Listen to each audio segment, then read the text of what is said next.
Good morning, good morning, good morning, XRP family. Come on in the room. This is your video. This is your boy Cornelius Jones, 10-minute investing.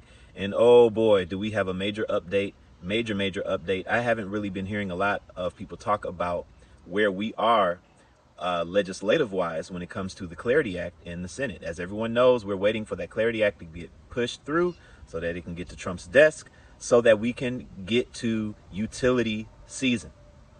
And so I'm like doing research and I'm trying to find out exactly where are we with the Clarity Act.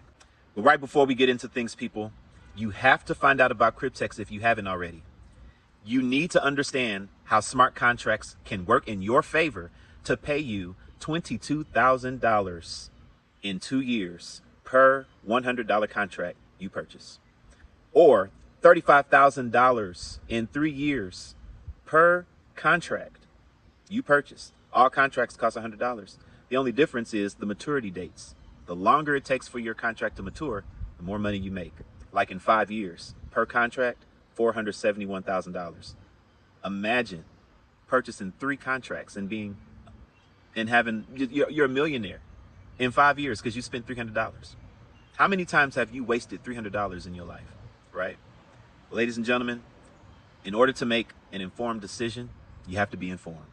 Go to the description of this video and listen to the information so you can find out how these smart contracts can work in your favor and give you a wonderful way to add to your current wealth building strategy. Cryptex is a wonderful opportunity and you got to come find out about it. All right, my people, let's get to the content. Well, come to find out, the Clarity Act is dead. Yes, people, that's not FUD. The Senate has pushed the Clarity Act aside. Instead of passing the Clarity Act, the Senate is going to produce their own version, a completely new bill that is going to build on top of the Clarity Act. The fundamentals in the Clarity Act, number one, it draws the clear definitions of a commodity versus a security. Period. End of story. Number two, it appropriates the right jurisdictional powers to the SEC versus the CFTC. SEC is supposed to take care of securities. The CFTC, futures, commodities, they're supposed to take care of commodities, right? We understand that.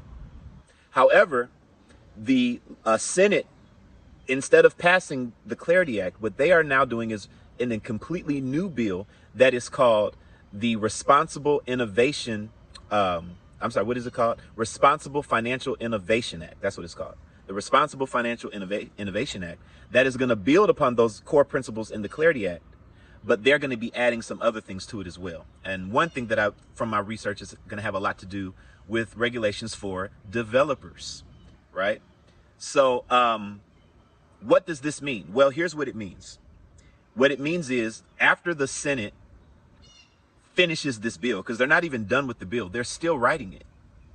Once they finish with it, then they have to go through the voting procedures to get it to the floor and all of that.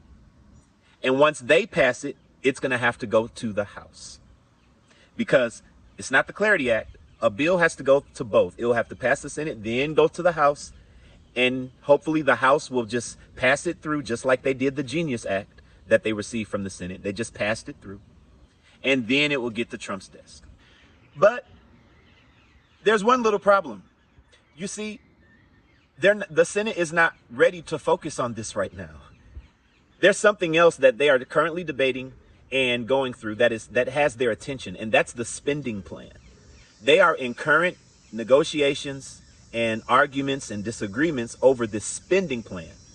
And word is, if they don't come to an agreement on this spending plan, worst case scenario, there could be another government shutdown over this, right?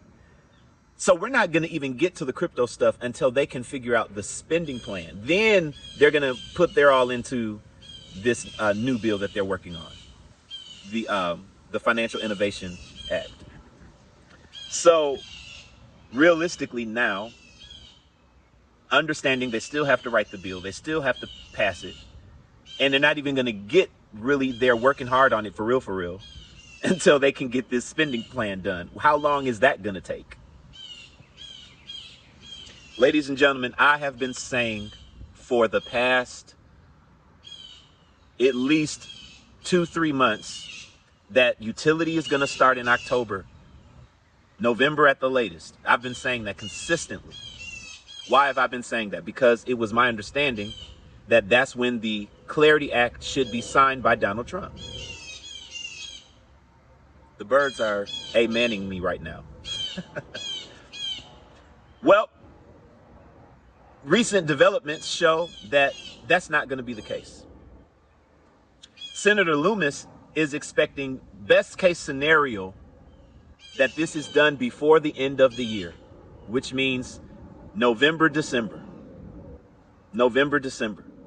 That's at the earliest we can expect. If everything goes well, we're looking at November, December, getting the this new bill done.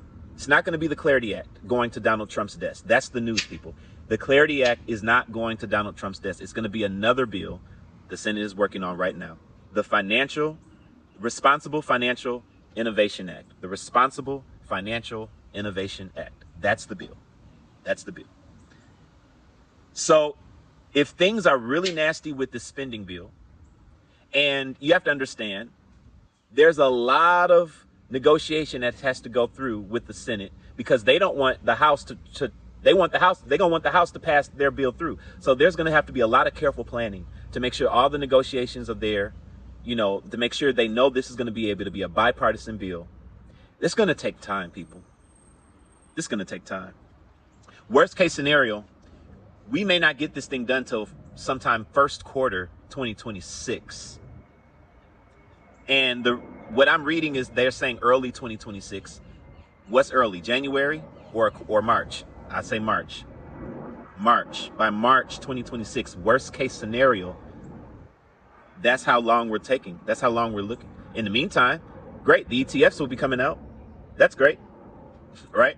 So now hindsight is always 2020. The closer and closer we get to these world events happening, the better we're going to be able to fine tune our sight in if we're trying to project when certain things are going to happen. It's all about global events. Global events I cannot control. Global events, it just so happens, are going to affect the market in certain ways. It's all a domino effect. So, our window for utility season is November to March. November is the best case scenario.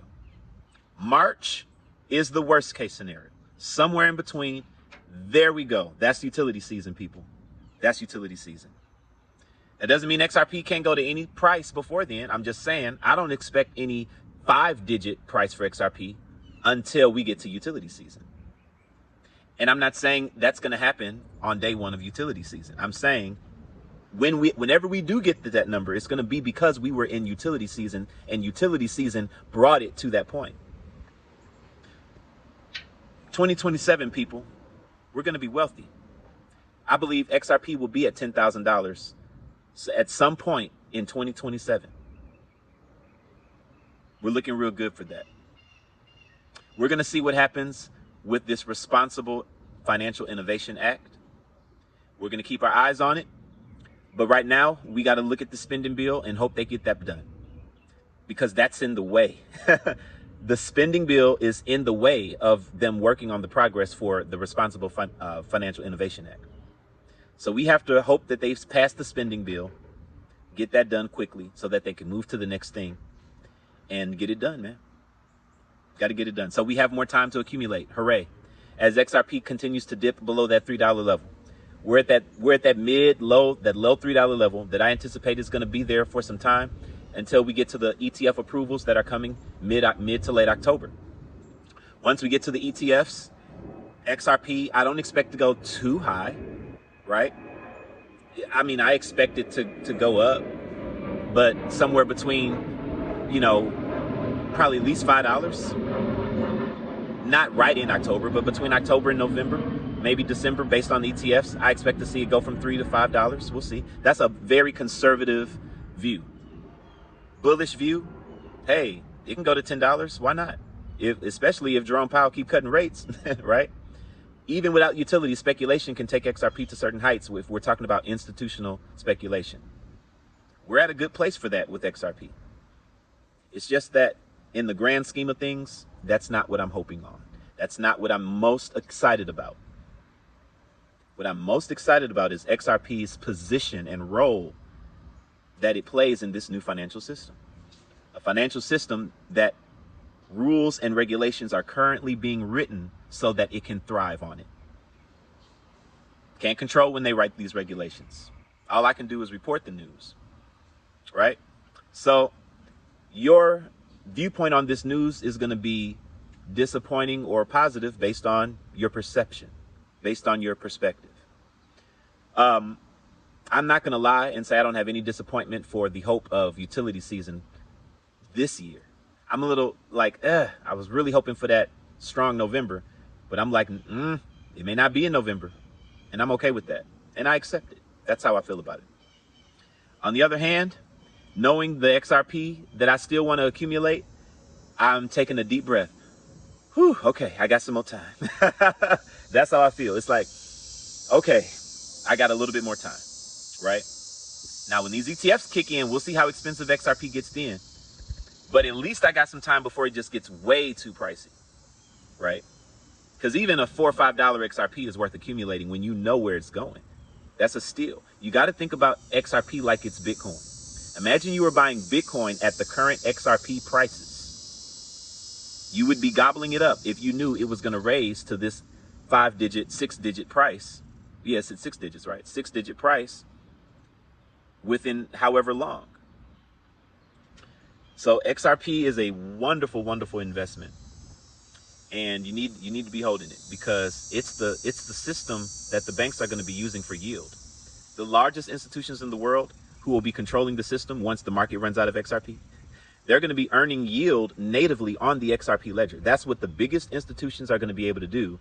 And you need to be in position to be holding at least one XRP by 2030.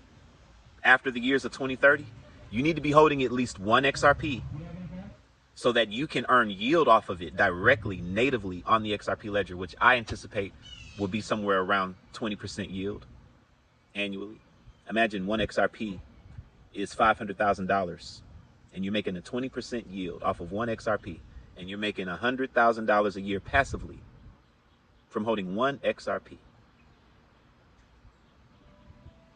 This your boy Cornelius Jones, 10 Mina Investing. I'm gonna holler at you guys on the next video. Y'all be blessed and have a good one.